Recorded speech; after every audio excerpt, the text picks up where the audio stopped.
Well, again, it's so great to be here. We had the awesome opportunity to be here last year, speak at junior high and speak at the main service. So it's a huge honor to be back. Again, my wife and I were on staff at Ethnos 360 Bible Institute. It used to be called New Tribes Bible Institute for like 50 years. We work with an organization that used to be called New Tribes Mission that plants churches among unreached people groups around the world. That's what my wife and I want to do with our lives. We want to help the gospel go to where it's never gone before, and that's what we're about. And again, just so blessed to be here. We stayed in the missionary guest house last time. We're staying in it again, and I know it just got refurbished, and it just looks awesome in there. We really appreciate it. We broke a whole bunch of stuff when we were there last year, so it's great to see it all got fixed by the time we're back. So thanks for that. Just kidding. Well, I can't say I'm kidding because I had a 1.5-year-old, so maybe he broke a whole bunch of stuff and I don't know about it. Hopefully, like last year we could blame other people, but we can't this year because we're the first people staying in it since it got fixed. So whatever happens, it is on our shoulders. So, yeah, actually go to the next slide for me. This is my wife right there on the left. Her name's Deborah. That's our son, Finn. That's me. And then that's Saoirse there. We had a crazy year here. We had a new baby. So that's Saoirse. Yeah, that's enough to make a year crazy. It's about enough change the next decade for us. And it's just been great. They're both amazing. My wife is so amazing.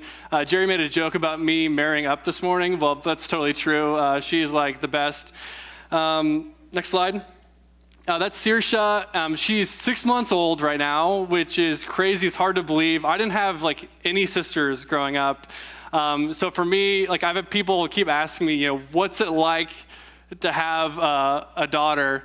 And I remember the first time holding her, it felt like every guy on the planet became my enemy. That's what having a daughter feels like. So if you have like a 6-month-old like son, he's just a punk to me, okay? Like, I'm sure he's cute and whatever, okay? I don't care. Yeah, she's great. Next slide. This is my son, Finn. He looks adorable, I know, and that's how he gets you. In fact, he was planning on being here. We just found out, like, pretty much between services, we think he has hand, foot, and mouth. So that's why my wife and kids aren't here right now. So that's my wife's going to be taking care of him a lot this next week. So if you see her, just give her coffee, okay? Don't even like introduce yourself. Just hand her Starbucks and walk away because we slept about 4 hours last night and we'll probably be doing about the same this next week. Yeah, so anyway, I'm just super honored to be here. It's been great having a whole bunch of your students come through the Bible Institute where my wife and I work and just to see them grow and mature. And now we got a couple getting married here very, very soon, which is awesome. Yeah, I want to pray and then we'll go ahead and get started here.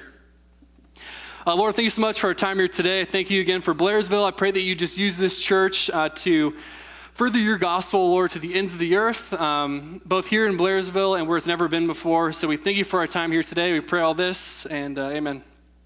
So I want to start off with a question. I got to pose this question actually to the junior high students I taught last year. I just always find myself coming back to it for my wife and I. I think it's really, really good. They're two really good questions. First one is this. What would it take for you to consider your life a success? And secondly, the reverse of that. What would it take for you to consider your life a failure? Like, you guys have pen and paper? Like, I'm serious. I think you should write down your answers to those questions. Like, they seem like obvious, but sometimes we can go our whole lives and never verbalize our answers to these.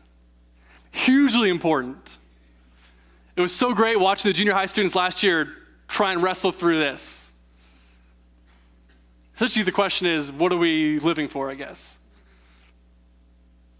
Are we measuring success by the right things? I grew up in church. Every single time the doors were open, my parents dragged me, my two brothers. Every time the doors were open, they dragged us to church. And I just never for me growing up, it was just like church was a thing we did, and Jesus and God were like this event. And we went and did the whole Jesus thing on Wednesdays or Sundays or a camp or whatever. And never really crossed over to my day-to-day life. That was kind of where it ended. I graduated high school a little bit early. I graduated at 16. I went right to art school and was getting my degree and building up my portfolio in art and had a job lined up and kind of knew the trajectory, knew where my life was heading. And at the age of 17, things changed for me. At the age of 17, I started playing an online video game called Guild Wars. Has anyone here ever heard of this game at this point in time? This is years ago. There we go, Dot over there.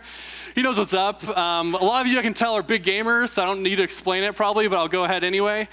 Guild Wars is a MMORPG. So for those of you who don't understand that, it's a massive multiplayer online role-playing game. So for those of you who don't understand that, it's a video game where you are in this big virtual world with a whole bunch of other players. And in this virtual world, you do things like, you kill the dragon, save the princess, you're accomplishing all these goals. You're on a team, you're like trying to level up your character. And when I was playing it, there's literally millions of players in this online virtual world. And the virtual world I was playing in was so big, it actually had its own currency, its own trading system, like its own stock market, so to speak. And in this virtual world, I was really into this. Like I was in school full time, and I worked 20 hours a week or so, and I played this game. Like in my heyday, I was playing like 30, 35 hours a week. Yeah, those gasps, I know you guys are impressed, okay? That's what I heard, all right? I know. And I got really good at like buying and selling in this virtual world. This is totally true. The story gets weirder every time I tell it.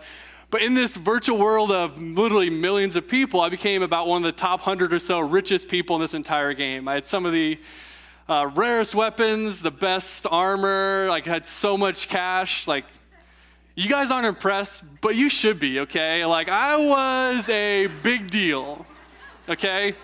All I'm asking for is the respect I deserve from you, okay? Listen, yeah, people don't get it, but I was a big deal.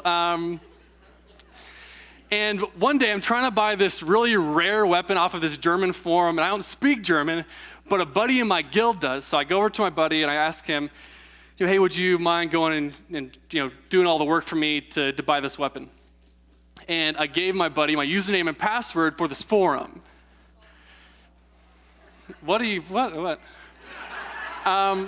And the problem is that I use the same username and password for everything. So the next morning, I get up, like first thing I do is I go over to my computer, and I open up my account, and everything is gone. Guy stole, like even the stuff that wasn't even valuable, he took it all from me. I remember just like staring there, like just like cannot believe it. Everything I'd worked my whole life in this virtual world, everything I'd worked for was completely gone. Man, it's funny the things that God uses like to teach us.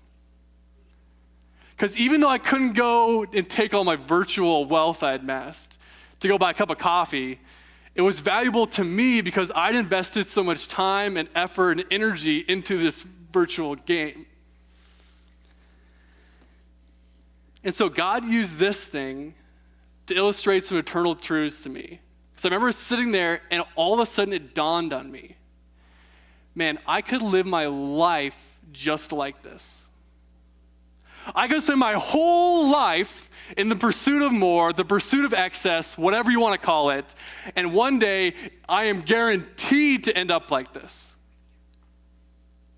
It's funny, God used this like safe environment to illustrate like how we could live our lives, which is building up things that we are guaranteed to leave behind. Man, the frailty of life, the brevity of it all, that's what God taught me that day, oddly enough. Paul writes to Timothy, and he puts it this way, he says, for we brought nothing into this world, and we get to take nothing out of it. Because at the same time, I started reading a book. Almost like the exact same day that all this happened, I started reading a book. There's my character. Yeah, so no big deal, whatever, Vanity of Vanities, Everything is Vanity. That's how the book I started reading started. It's a weird start for any book, right? Like Vanity of Vanities, like much less, even more a book of the Bible. Like why would somebody start off a book saying everything is vanity? And I remember reading that thinking, you'd expect to hear that from the loser. You'd expect to hear vanity of vanities from the guy who never accomplished anything he set out to do. You'd expect to hear that from the failure, from the slums of India, from a Cleveland Browns fan. Like that is who you'd expect. Just finished a perfect season, you know? But like that's who we expect to hear from, is the guy who didn't do anything he set out to accomplish. But what I found fascinating is the farther I read, the more I realized the guy who wrote these words, vanity of vanities, he wasn't a failure in life. And a lot of you guys know who I'm talking about. Solomon, he was actually the king of Israel and one of the most accomplished, influential, wealthy men to ever walk the face of this planet. And he wrote a book. And the dude who had everything started it off with this: vanity of vanities, everything is vanity. So I'm gonna talk to you a minute, just how successful was Solomon? Let's talk about it. The specifics of his wealth are recorded in 1 Kings 9 through 10. And this is what it says about his wealth. Every year, King Solomon received over 25 tons of gold. That's about 666 talents. Man, I would love to measure my gold in tons. That would be a great place. That's like a great financial package. How many tons of gold do you have saved? Talents were a weight of measure in money at roughly $1,150 per troy ounce. In today's market, a talent of gold is worth about $1,258,000. Solomon received 666 of these as his base salary each year. This isn't everything. This is his starting amount. His base income was $837,894,600. This doesn't include any of his taxes from Israel. Like this is just the start of it. 1 Kings 10:23 says this: King Solomon was greater in riches and wisdom than all the other kings of earth. And yet, he writes this in Ecclesiastes 5:10. He says this, he says, whoever loves money never has enough. Whoever loves wealth is never satisfied with their income. This too is vanity. As to pleasure, he says this in Ecclesiastes. This is crazy. He says, I denied myself nothing my eyes desired. Like, we don't even know what it's like to live that way. Everything we do is, we have barriers on our life due to finances or life circumstances. We don't even know what it's like to live that way. Man, imagine driving by the next Ferrari dealership. Anything your eyes desire. I could try that. I could do it. Listen, Solomon lived that life. We talk about, man, pursuing your dreams. That's all Solomon did, and he got them all. He says, I got everything my eyes desired. He says this: I tried cheering myself with wine and embracing folly, my mind still guiding me with wisdom. I wanted to see what was good for people to do under the heavens during the few days of their lives. Verse 2:10, I denied myself nothing my eyes desired. I refused my heart no pleasure. And yet, everything was vanity, chasing of the wind. Nothing was gained under the sun. Man, one thing I hear all the time is like, you want to be happy in life, just do what you're passionate about. Here's a dude who only ever did that. He lived of passion for his passions, and he's sitting here at the end of his life saying, yeah, vanity.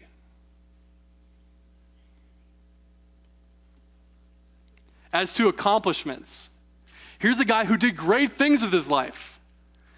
Ecclesiastes 2:4 says this: I undertook great projects. I built houses for myself and planted vineyards.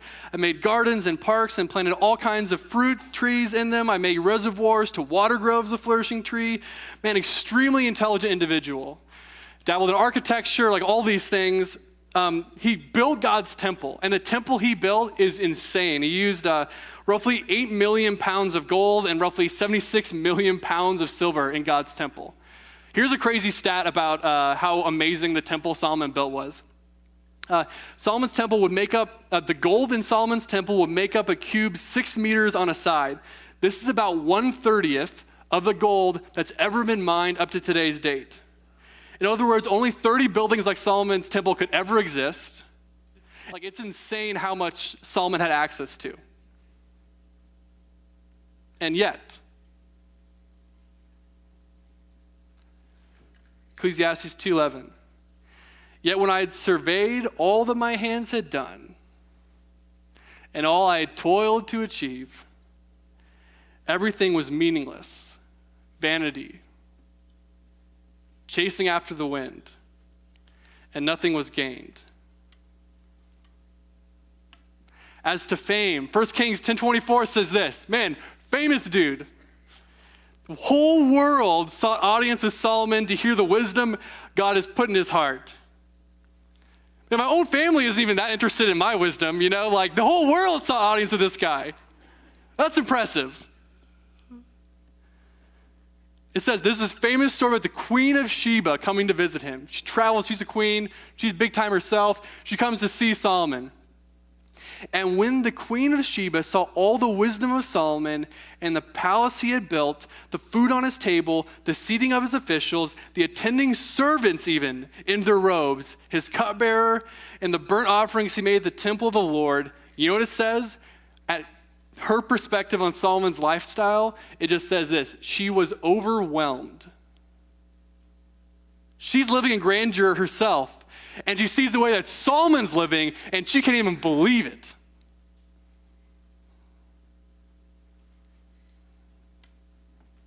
And yet, like, here's a guy who had fame, fortune, success, power, respect. Like, he wrote the book Song of Solomon. Like, he had good earthly relationships. He is called by God the wisest person ever lived. Go to the next slide for me. Let's say for a second that success was a mountain. I'm like definitely somewhere near the bottom of this thing. I'll probably never be very high. Like most people on earth are climbing this mountain of success, right? Most of us are on here somewhere. Solomon did something that's almost never been done before in all of history. He reached the top. And he pulls himself up over the final ledge, and he looks down over his life. He looks down all the fame, all the money, all the success, all he built, everything he's done. And you know what? Instead of feeling fulfillment, he feels this overwhelming emptiness. And he sits down and he writes the book of Ecclesiastes, and he says, vanity, vanities, everything is vanity. Man, it blows my mind. Here's a guy who had everything I wanted in life, and he's sitting on it, and he starts off that book by saying, listen, if you want all these things, I'm just telling you, contentment, fulfillment, whatever you want to call it, it's not here. At the risk of way oversimplifying the issue at hand, as a kid, my whole earthly child life revolved around the getting and acquiring of sugar. That was pretty much it for me as a kid. Whatever I could do to get more and to receive, that was what my kid life was about.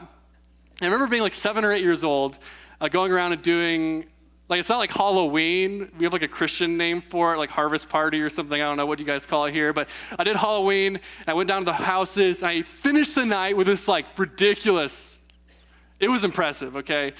This ridiculously big bag of candy. And you know what? I bite into that first Kit Kat, right?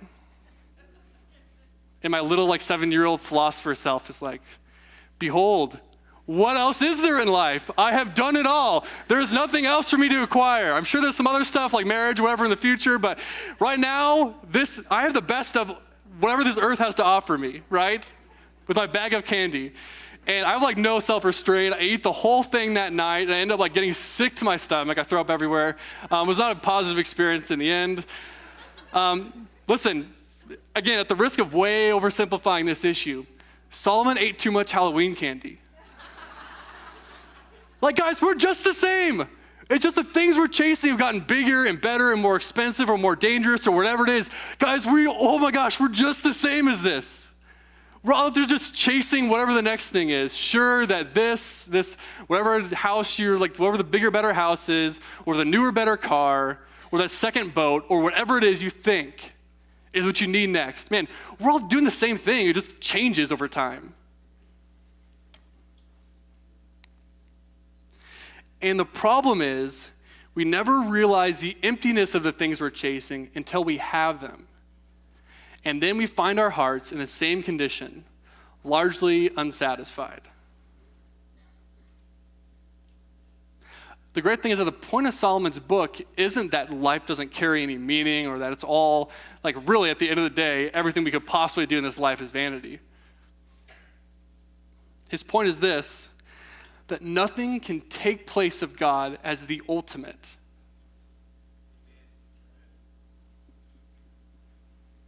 That anything else you try and replace it with, I don't care who you marry, I don't care what your bank account is, I don't care whatever else you do in life, if God isn't it, man, come on. I want to share two stories of guys that were like kind of similar in Solomon's day. In 2007, famed New England Patriots quarterback Tom Brady gave an interview on 60 Minutes with Steve Kroft. At the time, Tom Brady had 3 Super Bowl wins. His team currently held a perfect 15-0 record. They would finish the season undefeated, something which hadn't been done in like 35 years. Sports writers would refer to this season as the best season ever by a quarterback. They beat every team by a margin of about 2-1, which is ridiculous.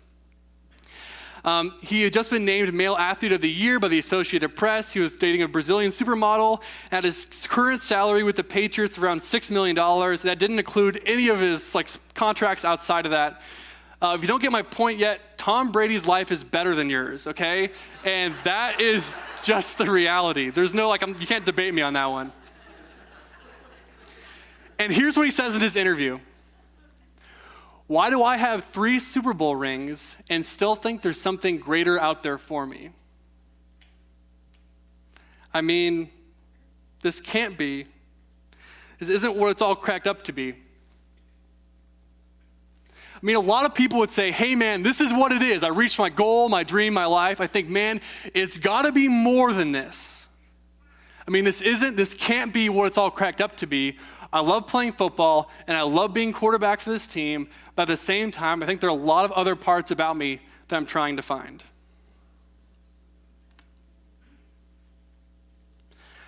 Brad Pitt gave an interview in 1999 with Rolling Stone. He just made the movie Fight Club, from which he made $17.5 million. And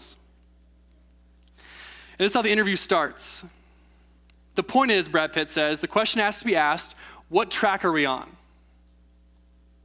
Man, I know all these things are supposed to seem important to us, the car, the condo, our version of success, but if that's the case, why is the general feeling out there reflecting more impotence and isolation and desperation and loneliness? If you ask me, I say, toss all this, we gotta find something else, because all I know is that at this point in time, we're heading for a dead end, a numbing of the soul, a complete atrophy of the spiritual being. And this is how he finished it. He says, I'm the guy who's got everything I know. But I'm telling you, once you get everything, then you're just left with yourself. I've said it before, and I'll say it again, it doesn't help you sleep any better at night, and you don't wake up any better because of it. Now, no one's gonna wanna hear that, I understand it. I'm sorry, I'm the guy who's gotta say it, but I'm telling you. I think that's one of the most profound lines I've ever heard. I'm telling you, once you get everything, then you're just left with yourself. And what we find with Solomon is a guy who's got everything, but he can't sleep at night. Listen, I don't even know if Brad Pitt and Tom Brady still feel this way, right? They've continued to have success. Tom Brady won another Super Bowl ring. Brad Pitt continues to find box office success. I will be surprised if they've been able to shake that feeling entirely.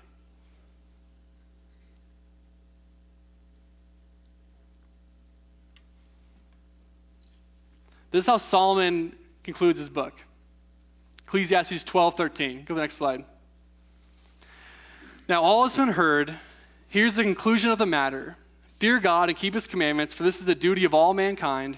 For God will bring every deed into judgment, including every hidden thing, whether it is good or evil.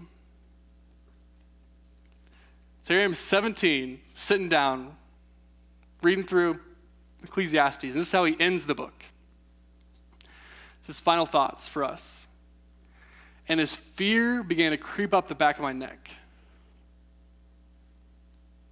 Not that I could live a short life, but that I could live for the wrong things. Man, do you ever feel desperate for purpose?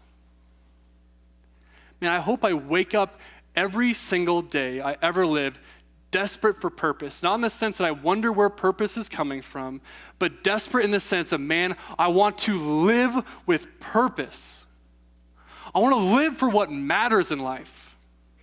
And here's Solomon concluding his book, giving us the heads up about what he thinks matters.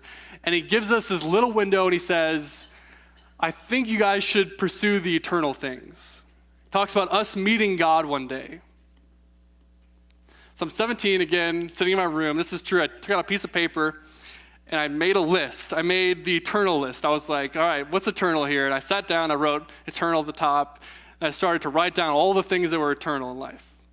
I wrote down like, okay, God's eternal, I guess, the human soul, I think, is eternal. Had that down there. God's word is eternal. I couldn't think of anything else. I guess angels are, I had those three things written down there.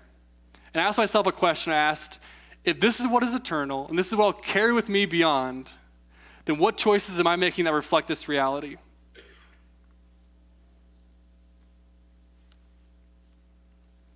I had the next 10 years of my life planned out. I knew what I wanted to do. I knew how much money I wanted to make. I got a job lined up with Pixar Animation Studios, which is like my dream job. I was going to be like an animator for them. I knew what I wanted out of life. And I was sitting there at my desk thinking, man, I barely even know who God is.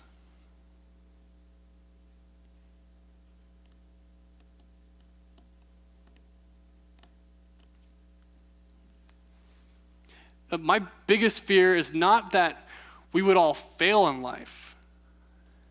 It's that we'd all succeed in all the things that don't matter. Just spin our wheels.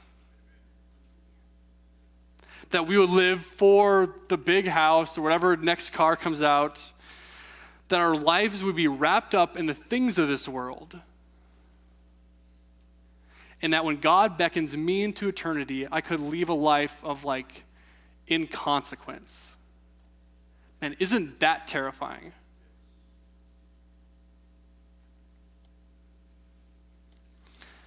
Jesus, in his life here on earth, Jesus actually only bothers to mention Solomon 2 times. In all of recorded scripture, Jesus only bothers to pick up Solomon's name twice.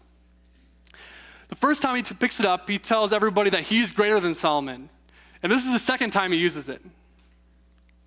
He says this, and why are you anxious about clothing? Consider the lilies of the field, how they grow. They neither toil nor spin. Yet I tell you, even Solomon in all his glory was not arranged like one of these.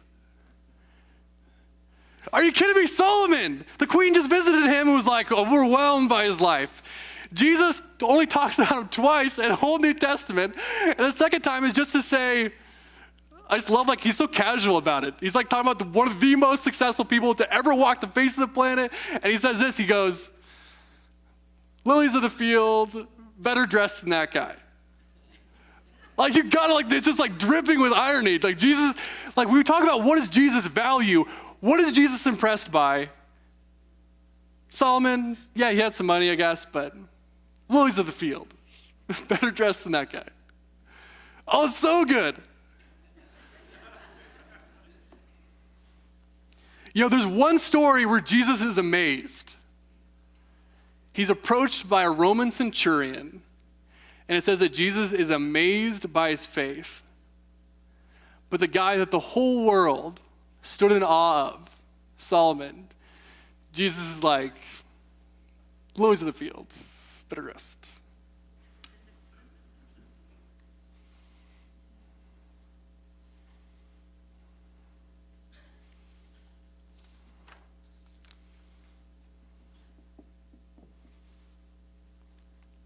Man, it doesn't matter if one day stadiums chant your name, or if they build statues in your honor, whether all the wealth of men passes through your hands, whether towers of ivory rise beneath your feet, whether praises are sung, whether a nation ever places a medal around your neck, whether they write your name in the history book, or if they even use it in 300 years at all.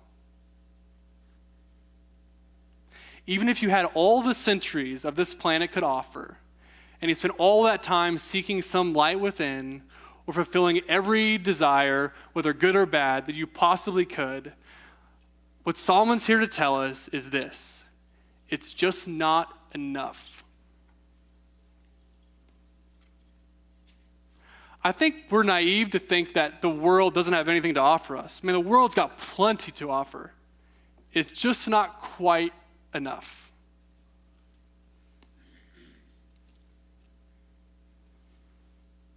And my hope for you and my hope for myself is if I ever decide to not believe this, if you're sitting here today and you're like not a Christian, and you're just like, man, I just don't buy any of this stuff. I don't buy Jesus or whatever.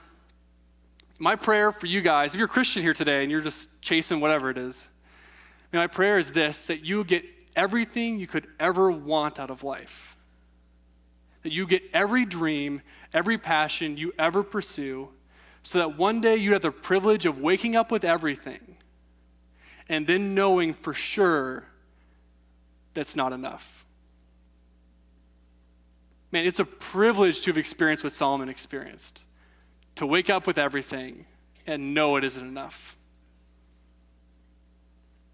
We talk a lot about, the American dream, which is totally, I think it's a fine thing. We talk about, health, wealth, and happiness, whatever. But separate that from the gospel. What does it really have? Just a scam. Health, wealth, and happiness, man. Yeah, let's always be healthy, but let's never let our health stand in the way of following Jesus and recognize that eventually we're guaranteed to lose our health. Let us always be wealthy, but may our wealth never be about self-service. May our wealth be about advancing God's kingdom. May it be about being generous and kind to those around us. May we all be happy people, but let's tether our happiness not to life's circumstances, but to an unchangeable God. May we all prosper, but may it be relationally with Him. May we find success, but not the way that we define success, the way that God defines it. And with our lives, may we always seize tomorrow, whatever days the Lord gives us. May we seize that and use it for the eternal things. May we seize whatever tomorrow or the rest of today brings and use it to love the person that's next to us. To dig into His word, man, to know Him.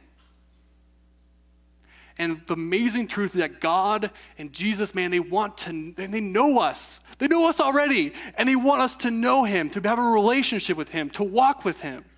Man, what a privilege. And what a waste that we could spend our years here, man, piddling around in the dirt. That's what Paul calls it. It's just dirt. We have the eternal riches of Christ before us. I only have one point to our whole talk here today. Is this my last slide? And pursue the eternal.